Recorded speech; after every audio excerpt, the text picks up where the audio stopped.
আসসালামু আলাইকুম। এখন শুনবেন সংবাদ শিরোনাম। ব্রাহ্মণবাড়িয়ায় পূর্ব বিরোধের জের ধরে দুপক্ষের সংঘর্ষে নিহত এক, আহত অন্তত ৩০। পুলিশ ও সেনাবাহিনীর চেষ্টায় পরিস্থিতি নিয়ন্ত্রণে। শরীয়তপুরে আওয়ামী লীগ কর্মীদের এনসিপিতে যোগদান নিয়ে তোলপাড়। অপরাধে জড়াননি এমন যে কেউই রাজনীতি করার অধিকার রাখেন বলছেন জেলা সমন্বয়কারী। গাজীপুর ১ আসনে বিএনপিতে সক্রিয় আওয়ামী লীগের কর্মী সমর্থক আর সুবিধাভোগীরা। ত্যাগী যোগ্যরা মনোনয়ন না পেলে আসনটি হাতছাড়া হওয়ার আশঙ্কা তৃণমূলের। মধ্যরাতে শেষ হচ্ছে মাছ ধরায় ২২ দিনের নিষেধাজ্ঞা। নদী ও সাগরে নামার প্রস্তুতি নিচ্ছেন জেলেরা। কাঙ্ক্ষিত ইলিশ মেলার প্রত্যাশা। পাখির কলতানে মুখর সিরাজগঞ্জের বেলকুচি ও চলমবিল। নিরাপত্তা আর পর্যাপ্ত খাদ্য থাকায় ভিড় জমাচ্ছে পরিযায়ীরা। আসসালামু আলাইকুম। এতক্ষণ দেখছিলেন সংবাদ শিরোনাম, এখন দেখবেন বিস্তারিত। ব্রাহ্মণবাড়িয়ায় ভাইদের বিবাদকে কেন্দ্র করে গ্রামবাসী দুপক্ষের সংঘর্ষে মারা গেছে একজন, আহত হয়েছেন অন্তত ৩০ জন। ঘণ্টা তিনেকের সংঘর্ষে বেশ কয়েকটি বাড়িঘর ভাঙচুর ও আগুন দেওয়া হয়। খবর পেয়ে পুলিশ ও সেনাবাহিনী পরিস্থিতি নিয়ন্ত্রণে আনে। এখনো থমথমে পরিবেশ বিরাজ করছে এলাকায়। বর্ম পরে রণক্ষেত্রের জন্য প্রস্তুত গ্রামবাসী। কেউ ছুটছে টেটা বল্লম, কেউ ব্যস্ত তীর নিক্ষেপের জন্য নিশানা খোঁজায়। ব্রাহ্মণবাড়িয়া সদরের বিরামপুরে ভাইদের মধ্যকার বিবাদ গড়ালো দু গ্রুপের রক্তক্ষয়ী সংঘর্ষে। ঘটল প্রাণহানির ঘটনাও। স্থানীয়রা জানায়, বিভিন্ন বিষয় নিয়ে একই পরিবারের ৬ ভাইয়ের মধ্যে বিরোধ চলছে। এ কারণে ২ ভাই যোগ দেয় স্থানীয় প্রভাবশালী সাচ্চু মিয়ার দলে। বাকি ৪ ভাই যুক্ত হয় পশ্চিম পাড়ার সাবেক চেয়ারম্যান হারুনুর রশিদ গ্রুপে। গত রাতে তাদের শতবর্ষী মা মারা গেলে ৪ ভাই দাফন সম্পন্ন করে। বাকি ২ জন শেষ বিদায় জানাতে না পারায় ক্ষুব্ধ হয়ে ওই ৪ ভাই সহ তাদের সমর্থকদের বাড়িতে আগুন দেয়। এরই জেরে দেশীয় অস্ত্র নিয়ে সংঘাতে জড়ায় দুপক্ষ। ৪ ভাই গেছে গ্রামের সাথে, আর ২ ভাই গোষ্ঠীওয়ালার লোক আছে, ব্যবসাদার লোক। সব ভাইয়ের মা মারা গেছে, বৃদ্ধ মানুষ। তখন ২ ভাইয়ে তখন মারে দেখন লাগে, তখন কইছে যে হয়েছে না হয়েছে আমরা মারি দুমু। এই কথা কইছে, দেখে কইছে না মারি দন দিত না। তখন এটা নিয়ে সেটা ঝগড়া দিচ্ছে ওই এসে আর পরে মনে হচ্ছে আজকাল পরিণতি উদ্ভূত। সংঘর্ষ চলে ঘণ্টা তিনেক।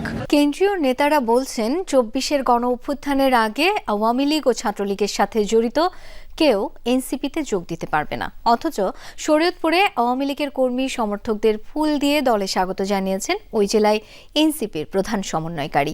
এই নিয়ে চলছে ব্যাপক আলোচনা সমালোচনা। এনসিপির জেলা সমন্বয়কারীর দাবি, কোনো অপরাধে জড়িত ছিলেন না এমন যে কারোরই রাজনীতি করার অধিকার আছে।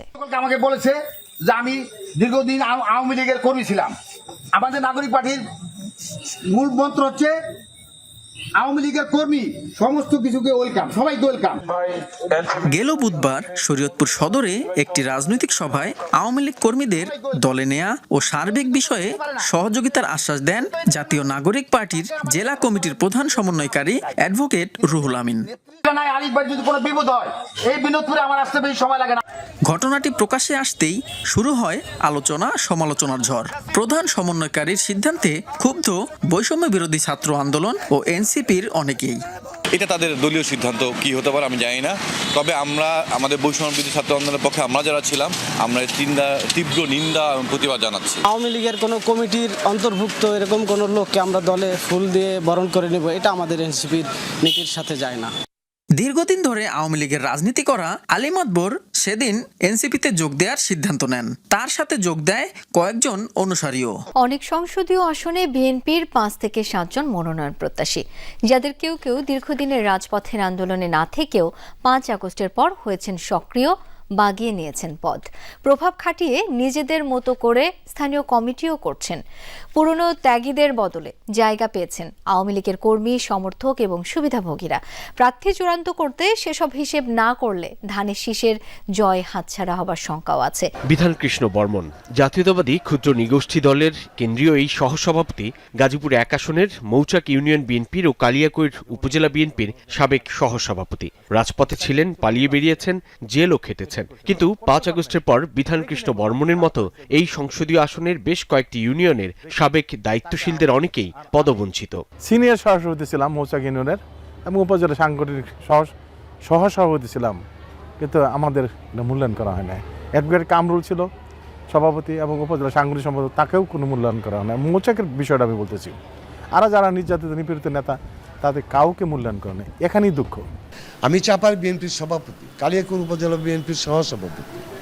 আমার ইউনিয়নে যাকে আহ্বায়ক করা হয়েছে, এই 17 বছর তিনি রাজপথে ছিলেন না। রাজধানী ঢাকার পাশে শিল্পাঞ্চল খ্যাত কোনাবাড়ি, কাশিমপুর, কালিয়াকৈর নিয়ে গঠিত গাজীপুর 1 সংসদীয় আসন। বিগত কোনো নির্বাচনেই যে আসনে জয় পায়নি ধানের শীষ প্রতীকের বিএনপি। একসময়ের প্রভাবশালী নেতা তানভীর আহমেদ সিদ্দিকী বারবার হেরেছেন এই আসনে।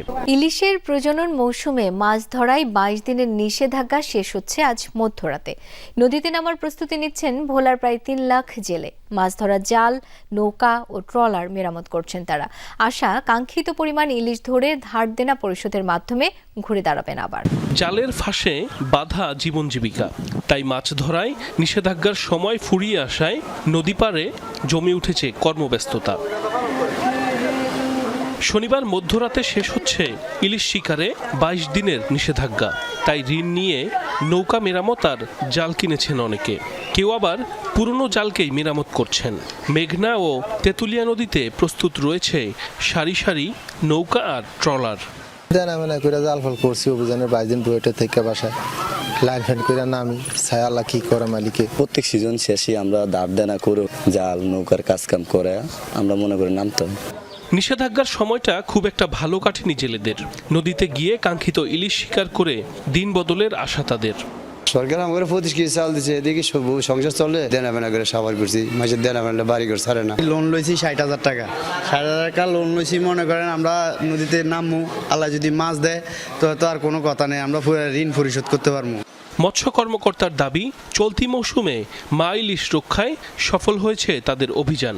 শীত আসার আগেই দেশের বিভিন্ন এলাকায় ভিড় করেছে পরিযায়ী পাখি। চলনবিল ও সিরাজগঞ্জের বিভিন্ন এলাকা জুড়ে এখন পাখির কলরব।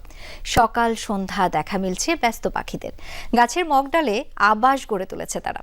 পাখি প্রেমীরা বলছেন, নিরাপত্তা আর খাদ্যে প্রাচুর্য থাকায় বাড়ছে পাখি। মৃদু কুয়াশা গায়ে মেখে ভোরের আড়মোড় ভাঙছে প্রকৃতি। শীতের অপেক্ষা। চলনবিলে এখন সকাল আসে পাখির কলতানে। কথায় আছে, যে পাখি খাঁচায় থাকে না তার হারিয়ে যাওয়ারও ভয় নেই। তাই বারবার বাংলার প্রকৃতির টানে ফিরে আসে পরিযায়ীরা। পূব আকাশে আলোর রেখা ফুটে উঠতেই জেগে ওঠা নীল আকাশ আর ডানার নির্ভরতা। স্বাধীন উড়ানে সুর খুঁজে নেয় মুক্ত পাখি। গরমের তীব্রতা কমতে শুরু করলেই চলনবিল জুড়ে ভিড় করে পরিযায়ীরা। ঝাঁকে ঝাঁকে পাখির কোলাহলে মুখর হয়ে ওঠে চারপাশ। শামুক খোল, বালিহাঁস, রাতচড়া, ত্রিশূল বক, নীলশির, লালশির, কোড়া, সরালি সহ নাম না জানা হাজারো পাখি। শহুরে কোলাহল থেকে দূরে প্রকৃতির কাছাকাছি পাখি দেখেই সময় কাটিয়ে দেন কত পথিক। এই সৌন্দর্যটা দেখে কাজের ক্লান্তিটা অনেকটাই দূর হয়ে যায়। তাদের শব্দ এবং তাদের এখানে বাসা বাঁধা বা সবকিছু একটা অন্যরকম প্রাকৃতিক পরিবেশ খুব সুন্দর লাগে।